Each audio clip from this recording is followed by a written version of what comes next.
Hello दोस्तों, बहुत बहुत स्वागत आपका एक बार फिर से जीवन उत्साह न्यूज पर।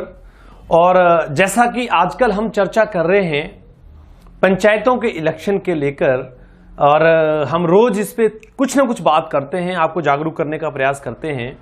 कुछ बड़ा जबरदस्त सा माहौल चल रहा है। आपने देखा होगा बहुत सारे लोग पंचायतों के प्रधान के रूप में खड़े होना चाहते हैं, उप प्रधान बनना चाहते हैं, वार्ड पंच बनना चाहते हैं, बीडीसी बनना चाहते हैं, जिला परिषद बनना चाहते हैं। एक अलग सा माहौल आपको आपके आसपास में दिख रहा होगा, जहां लोग आपको मस्का लगा रहे होंगे। किसी तरह से जिता दो, एक बार आप मुझे कुर्सी पे बिठा दो, मैं दुनिया बदल कर रख दूंगा, मैं आपको सुविधाओं का ढेर लगा दूंगा, आपके गांव को स्वर्ग बना दूंगा।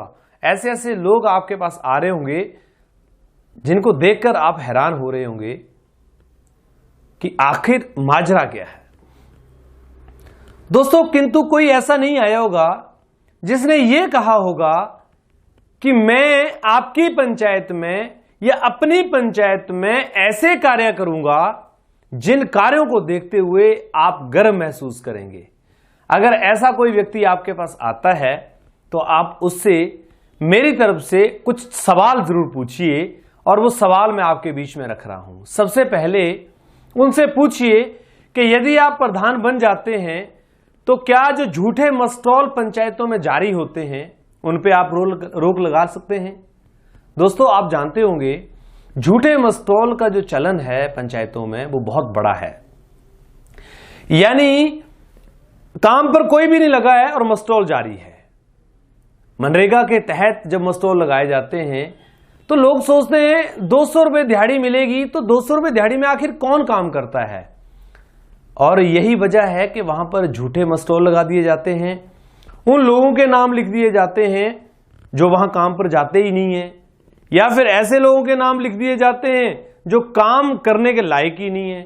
तो ये झूठे मस्टॉल जब लगते हैं तो आपके पैसे की बर्बादी पंचायतों में हो जाती है, और मिलजुल कर पैसे का हिसाब किताब कर लिया जाता है।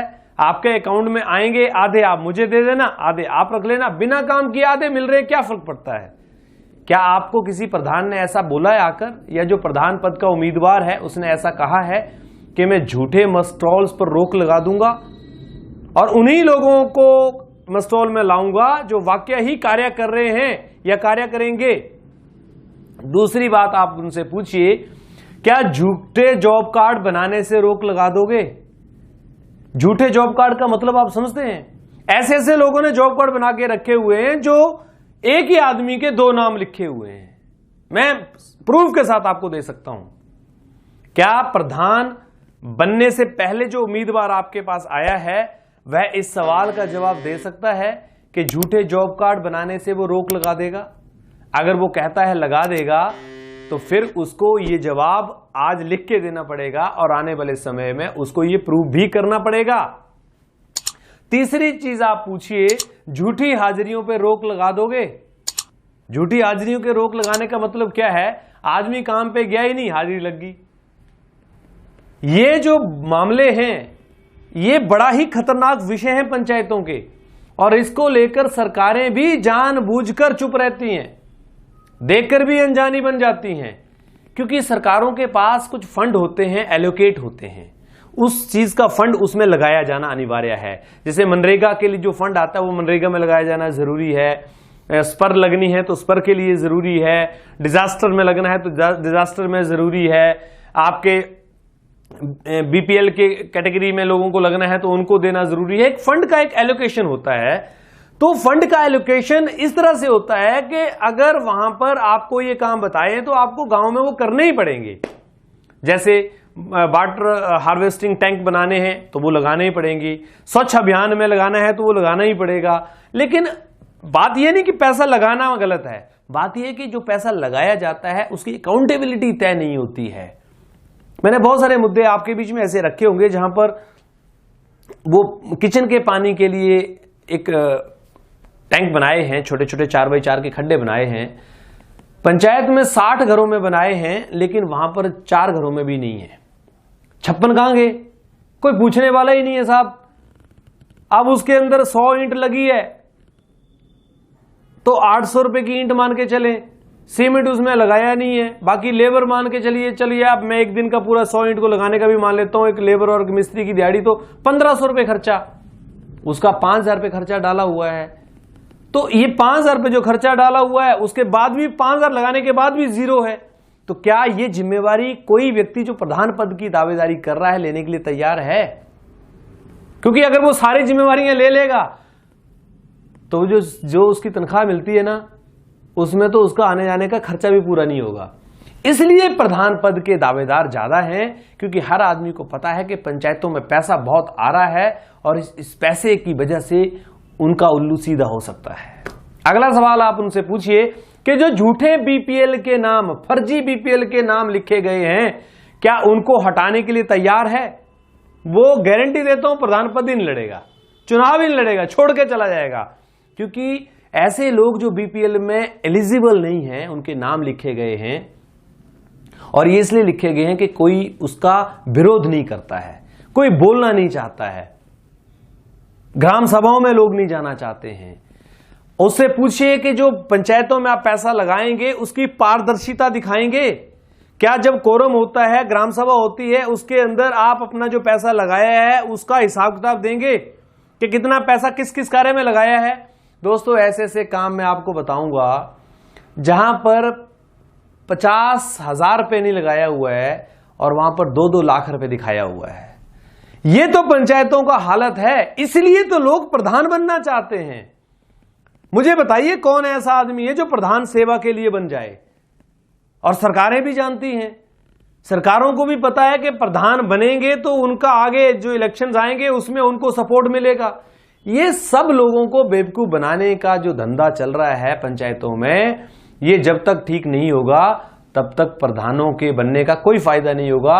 लेकिन जो प्रधान इन सब समस्याओं को लेकर काम करना चाहते हैं, जो पारदर्शिता से इन बातों को रखना जरूरी समझते हैं और अपने पैसे की अकाउंटेबिलिटी पंचायतों में तय करना चाहते हैं, उन प्रधानों को वोट दीजिए। चाचा भतीजावाद का भेदभाव नहीं होना चाहिए, गलत को गलत और सही को सही बोलने की ताकत रखनी चाहिए। मैं ये मानता हूं कि जितना पैसा पंचायतों में आता है उस सारे पैसे को अगर सही ढंग से लगा दिया जाए।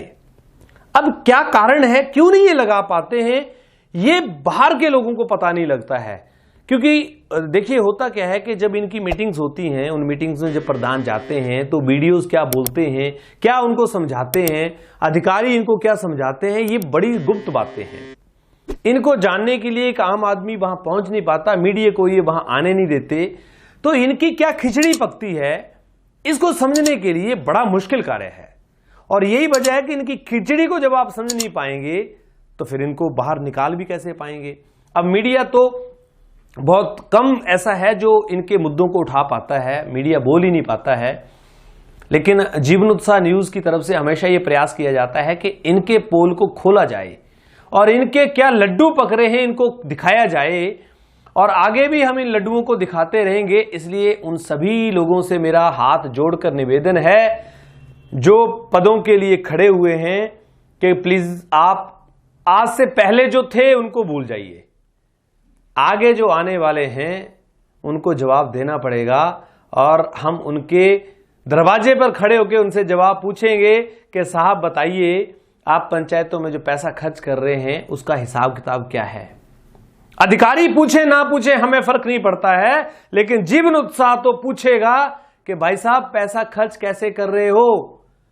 इसलिए अब जो प्रतिनिधि चुनाव लड़ते हुए आ रहे हैं वह लोग इस बात को खास ध्यान में रखें कि अब लोग जागरूक होते जा रहे हैं, समाज जागरूक होता जा रहा है और आपसे हिसाब किताब पूछेगा कि आप जो पैसा खर्च कर रहे हैं उसका हिसाब क्या है। इसलिए मत बोलना बाद में कि जी ये तो बहुत चिंता का काम हो गया, टेंशन का काम हो गया। क्योंकि सेवा करने आ रहे हो तो भैया सेवा करके ही जाना पड़ेगा। अब मेवा खाने का वक्त चला गया, क्योंकि मेवा तो समय के साथ गुजर चुका है।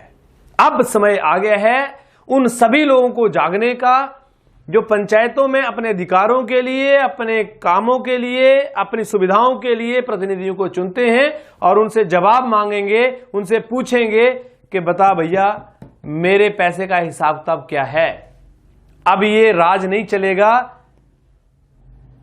कि अपनी डफली बजाओ और अपना गुण गाओ।